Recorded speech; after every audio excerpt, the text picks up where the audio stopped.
আবার জিনের মধ্যে কিছু প্রকারভেদ আছে। জিনকে তিন ভাগে ভাগ করা হয়েছে। কয় ভাগে? তিন ভাগে। খলাকাল্লাহুল জান্না সালাসাতান। আল্লাহর হাবিব সাল্লাল্লাহু আলাইহি ওয়াসাল্লাম বলছেন যে এই জিন জাতিকে তিন ভাগে ভাগ করা হয়েছে। এক নাম্বার হলো আসনাফিন হায়াতুন ওয়া আকারিবুন ওয়া খাশাসুল আরদি।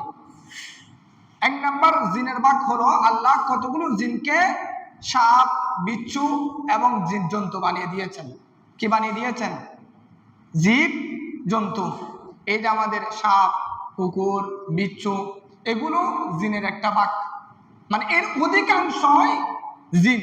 আল্লাহ তাদেরকে এই সূরতে দুনিয়ার মধ্যে রেখেছেন। বড় করে বলুন সুবহানাল্লাহ। দ্বিতীয় নাম্বার ওয়াসিনফুন কাররিহি ফিল হাওয়াই। দ্বিতীয় নাম্বার জিনের ভাগ হলো তাদের কাছে ডানা আছে, তারা আকাশের মধ্যে উড়ে বেড়ায়। আকাশের মধ্যে কি করে? উড়ে বেড়ায়। তৃতীয় নাম্বার ওয়াসিনফুন আলাইহিমুল হিসাব ওয়াল ইকাব।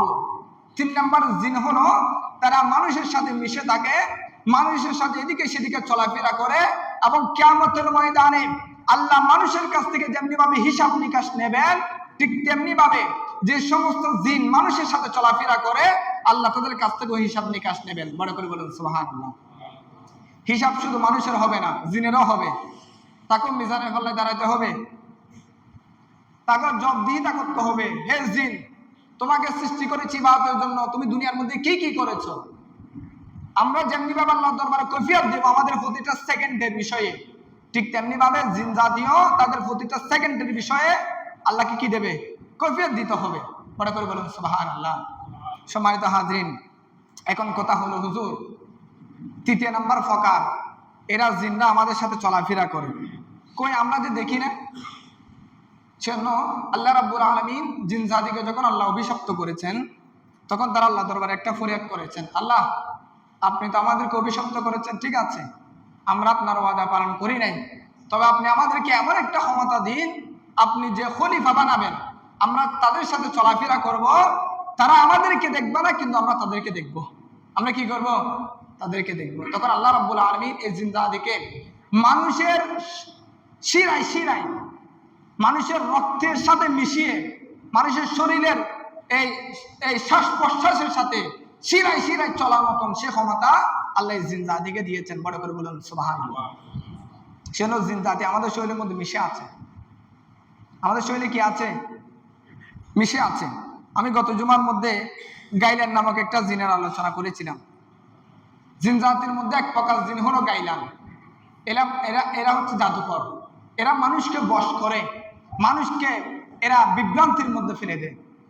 মনে করেন আপনি ঘর থেকে বের হলেন আমিরাট যাওয়ার জন্য বা রাউজান যাওয়ার জন্য, আপনি হুট করে রাস্তা ভুলে আপনি চলে গেলেন তকিরহাটে বা আজাদি বাজারে। এরকম অনেক সময় চলতে চলতে রাস্তা ভুলে যায় কিনা? হ্যাঁ, আপনি আসতেছেন মসজিদে না এসে আপনি চলে গেলেন কি বাজারের দিকে। মাঝপথে যাওয়ার পর আপনার হুঁশ আসলো, কি রে আমি তো যাচ্ছি মসজিদ, আমি এখানে কেন? অনেক সময় এরকম আমরা বুলার মধ্যে অন্য পথে চলে যাই কিনা? চলে যায়। এটা হলো এই যে গাইলান নামক জিন, এরা আমাদেরকে বিভ্রান্ত করে। আমাদেরকে কি করে? বিভ্রান্ত করে। তারা আমাদের দিমাগকে তাদের আয়ত্তের মধ্যে নিয়ে নেয়। কিছুক্ষণের জন্য তারা আমাদেরকে পথ ভুলিয়ে দেয়। পরে করে বলুন নাউজুবিল্লাহ। আমরা গাইয়া ভাষায় বলি, তোরা এখন এই কি ভাই, তোরা কয় কি বুতে ভাই, কি ভাই বুতে, যার এক মিককে যার গো কি আরেক মিককে। এরকম আবার অনেক সময় এই গাইলান নামক জিন রাতে আমরা যখন হাট বাজার থেকে আসি, আসার সময় আমাদের অনেক সময় হাতের মধ্যে মাছ থাকে, মাছের তলে থাকে, অনেক সময় গোস্তের তলে থাকে।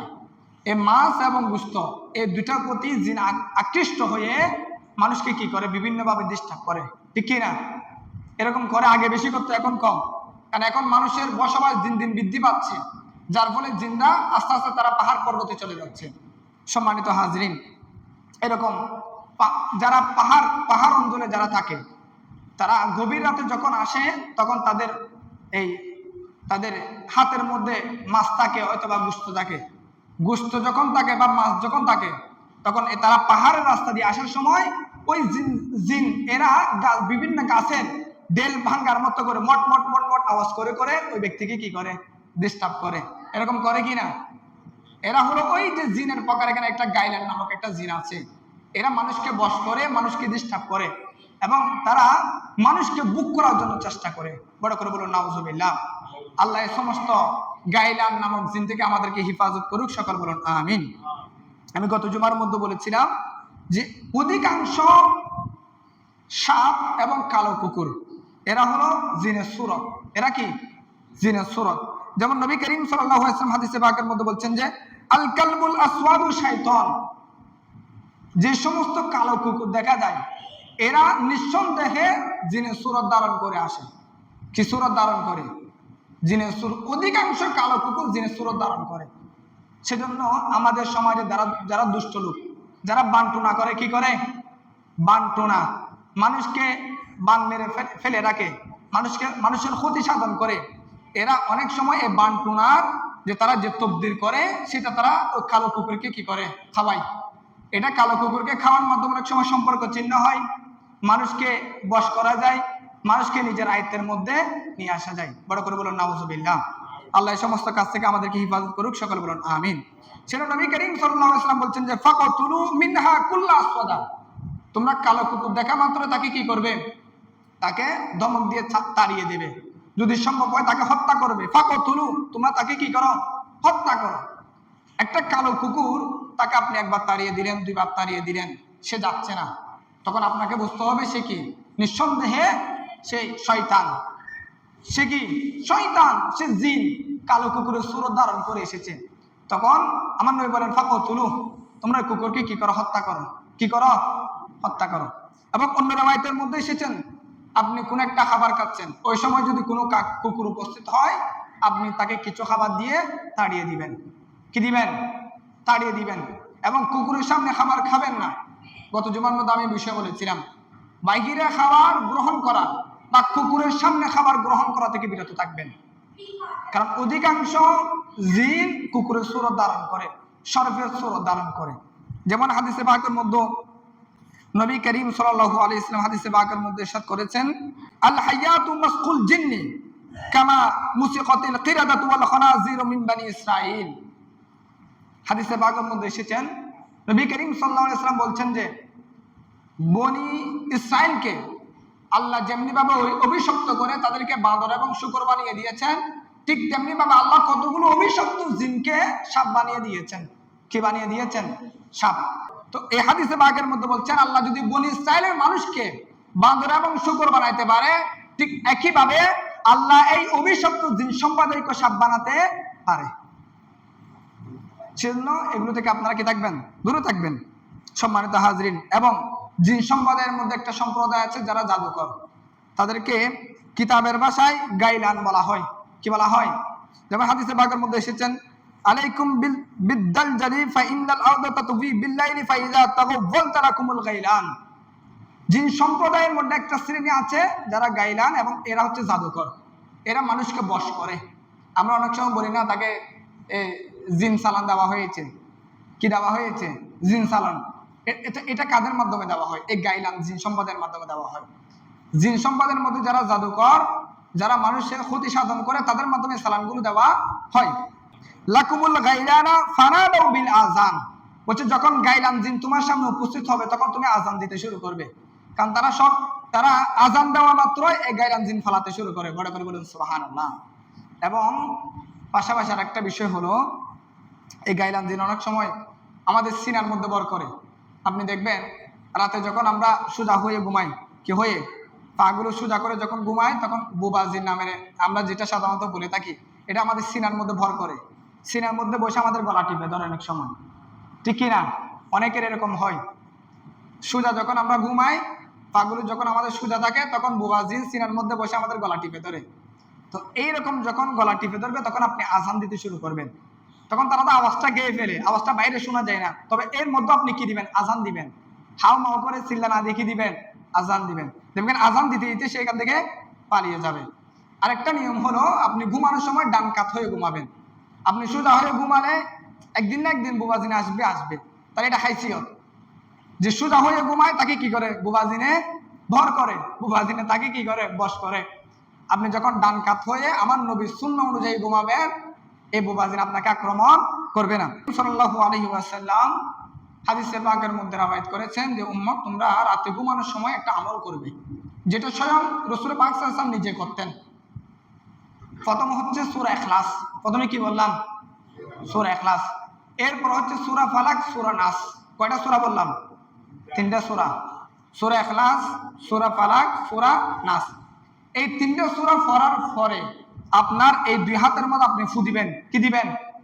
ফু। তিনটা সূরা তেলাওয়াত করে হাত করে হাতের মধ্যে ফু দিবেন। ফু দেওয়ার পরে আপনার এই হাত মাথা থেকে শুরু করে আপনার উপরিভাগে মালিশ করে দিবেন। কি করে দিবেন? মালিশ করে দিবেন। এভাবে মালিশ করার পরে নবী করিম সাল্লাল্লাহু আলাইহি ওয়াসাল্লাম বলছেন যে আপনি যদি ঘুমায় যান তাহলে আল্লাহর ফেরেশতারা আপনাকে নিরাপত্তা দেবে। বড় করে বলেন সুবহানাল্লাহ। সেন নবী করিম সাল্লাল্লাহু আলাইহি ওয়াসাল্লাম রাতে ঘুমানোর সময় প্রতিদিনই আমল করতেন। সূরা ইখলাস, সূরা ফালাক, সূরা নাস এই তিনটা করে হাতের মধ্যে ফু দিতেন এবং হাত মুবারকগুলো মাথা থেকে উপরিভাগে মালিশ করে এরপর ঘুমায় যেতেন। তাহলে এভাবে যদি আপনি করেন আপনার ঘুমটা নিরাপদ হবে, আপনার ঘুম দেখবেন আরাম আয়েশ হবে। আপনি যদি এগুলো কিছু না পড়ে ঘুমান তাহলে সেখানে শয়তান আপনাকে কি করবে? ডিস্টার্ব করবে। অন্য রাওয়ায়াতের মধ্যে আছে আয়াতুল কুরসি পড়া। কি পড়া? রাতে ঘুমানোর সময় আয়াতুল কুরসি পড়বেন।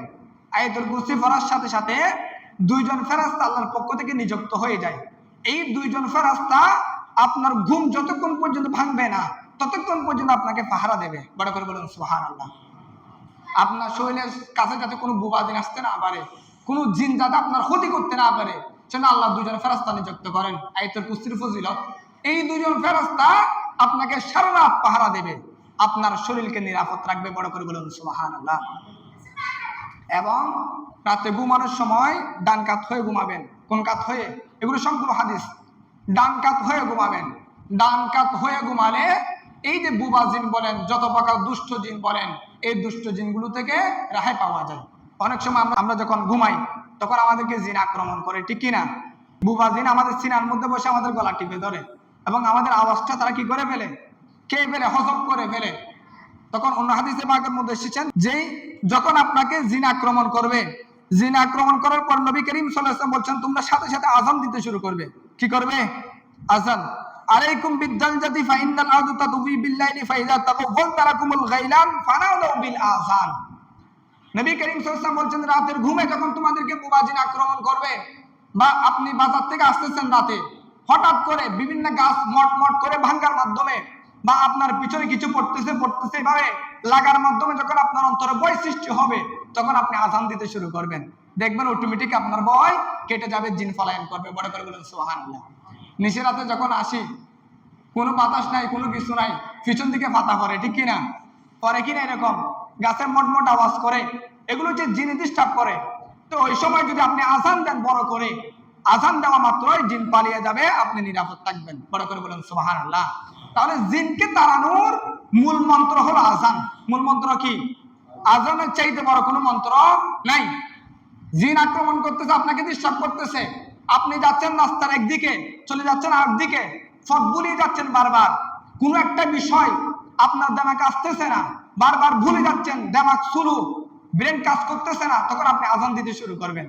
দেখবেন অটোমেটিক আপনার ব্রেন সচল হয়ে যাবে। বড় করে বলেন সুবহানাল্লাহ। এবং যদি সম্ভব হয় আয়াতুল কুরসি পড়বেন, এরপরে সূরা ইখলাস, সূরা ফালাক, সূরা নাস এই তিনটা পড়ার মাধ্যমে আপনি হাতকে কি করবেন? শরীরের মধ্যে বোলাবেন। তাহলে আল্লাহ রাব্বুল আলামিন আপনাকে নিরাপদ রাখবেন।